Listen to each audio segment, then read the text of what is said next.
Bonjour, merci d'avoir cliqué sur cette vidéo.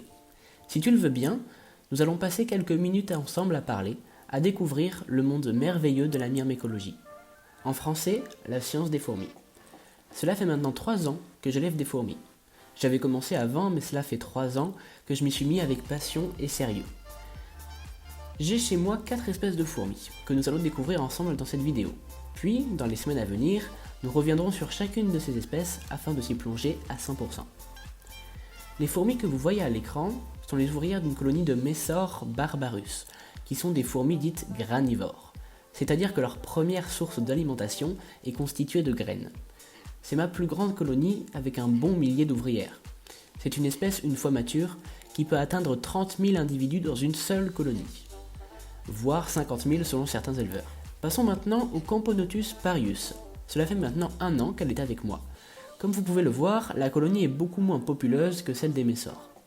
La plus grosse fourmi que vous pouvez voir à l'écran est la reine de la colonie. En myrmécologie, la reine est appelée Gine. C'est la mère, la fondatrice de cette colonie.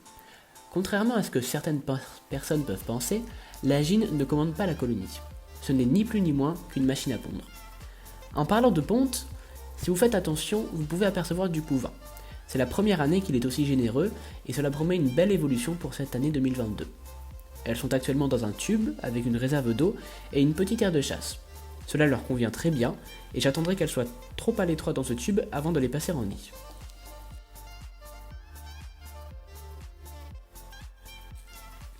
Celles qui sont en nid, ce sont d'autres Camponotus, les Camponotus nicobarensis. Ce sont des fourmis qui, comme les parius, viennent d'Asie. Le nom de l'espèce c'est Camponotus et le nom de la sous-espèce c'est Nicobarensis, donc Camponotus nicobarensis. C'est une colonie qui compte une 50aine d'ouvrières. On ne peut pas bien voir car il y a de la condensation dans le nid, mais il y a une salle entière du nid qui est habitée de cocons. Les cocons sont le dernier stade de développement du couvain avant la naissance de l'ouvrière.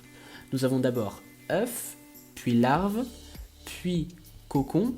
En fait c'est une nymphe qui est à l'intérieur du cocon, mais selon les espèces, ils font une nymphose à nu ou une nymphose avec cocon, c'est-à-dire que la nymphe est dans le cocon. Cette colonie est reliée à une aire de chasse plus grande que celle de ses cousines. Elles ont du liquide sucré en permanence, car c'est une espèce qui raffole tout particulièrement du liquide sucré. Je leur fournis également des insectes afin de leur procurer occasionnellement des protéines. C'est une colonie qui promet également un très bon développement.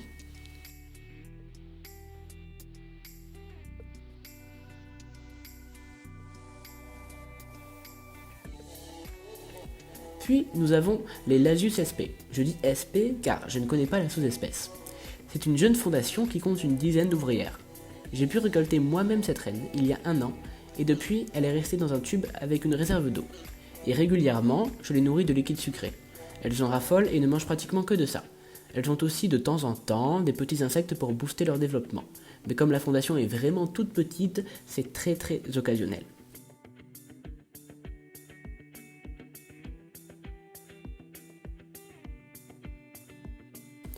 Revenons-en quelques secondes au Messor barbarus. C'est la première année qu'il y a autant de développement et de couvain.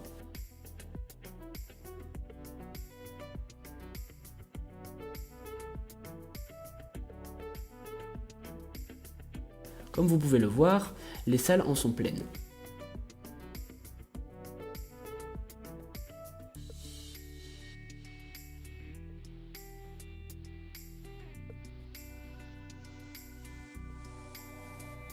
Et vous verrez très bientôt arriver sur cette chaîne une vidéo qui va parler d'un agrandissement de la colonie avec une nouvelle aire de chasse, un nouveau nid, etc.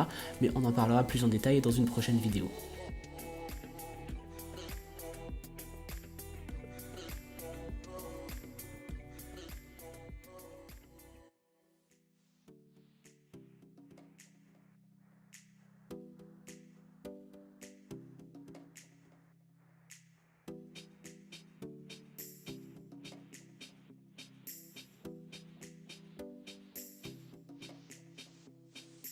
Toutes les vidéos de cette chaîne sortiront toutes les 2 semaines le mercredi à 14 h.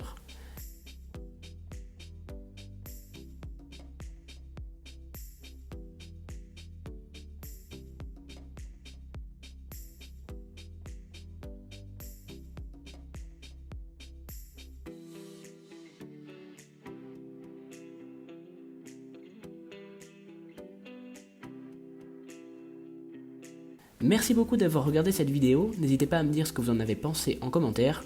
Je vous dis à bientôt pour de nouvelles aventures.